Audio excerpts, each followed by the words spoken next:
Inspired by the popular mobile app game Where's My Water, our game aims to teach the player about logic gates and truth tables. Instead of helping an alligator take a shower, the premise of our game is to fill up the cereal bowl at the end of the puzzle with milk. Our game layout looks like a logic circuit, as you can tell. The player will be given fixed x and y values and a randomly generated combination of 4 Boolean values in the form of zeros and ones. The x and y values will represent all the possible input combinations to our logic gate truth table, while the randomly generated list will be our output. In order to move the milk to the cereal bowl, the player has a choice of clicking a number of buttons that act as and, or, and not logic gates. Now we will show you a simple example. This output 1001 can be generated by just creating a not y. So we will show you what happens if you click the wrong button representing the gate. And then you press check, which it will give you a message that says try again. Now, for the right answer, you just click the not button that takes in the y value, press check again, it will say nice, play again, and then you click the cereal in order to pour the cereal and milk into the bowl. You can play a new round by just clicking the new button. It will entirely create a new randomized output where you can form more combinations of logic gates. So for this output of 0100, we know that the answer is simply x and y, and so we turn the gate to and then we check it. You can see that it's correct. And now for another possible answer.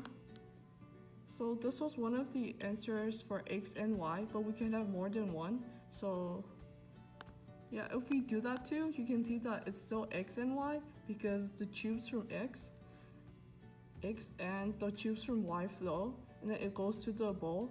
And so if we check it, you can see that that will also be the correct answer. As you can see, this was the previous answer, and we can have one more answer, which is an n for that one.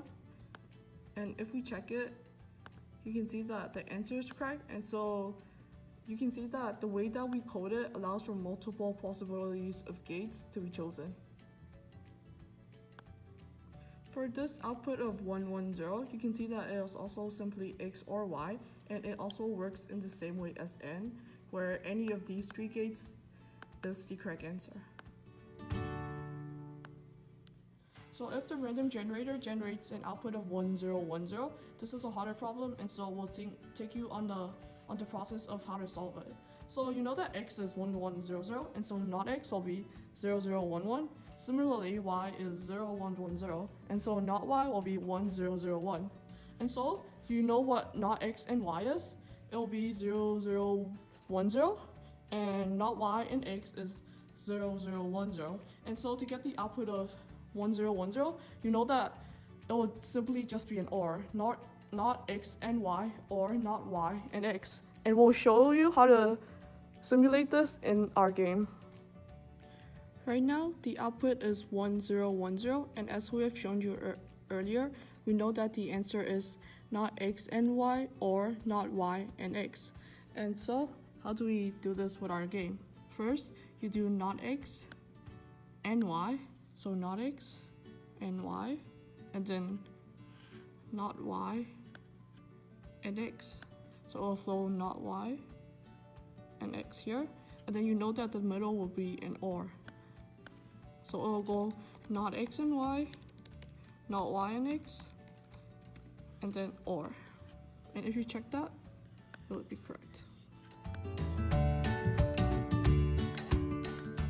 Now we're going to show you another difficult example with an output of 0000. Assume that you don't know what the answer is first, and so you click randomly, and you try to check it. It will show you try again. But now assume that you know what the correct answer is, and I know that not x and y will generate an output of 000, and so I'll do that. Not x and y, not x and y, and x and y, and and N right here will generate 000, and I'll check that. It says correct. These examples basically show what our game is, but more than that, we want to emphasize a few aspects of our game. The first is the randomizing function of our game, which allows a different set of output to be generated every time. Because of this, the player can play our game for a countless number of times, and we feel like this just adds another level of complexity into our game. The next aspect is the ability of our game to have multiple answers, like the AND example that we had before. We feel like this also shows the difficulty of our code and the amount of time that we put into it. Another emphasizing point is the serial animation that we had, which we also spent time on, and takes our game to another level because it just adds the entertainment aspect of our game and makes it look more interesting.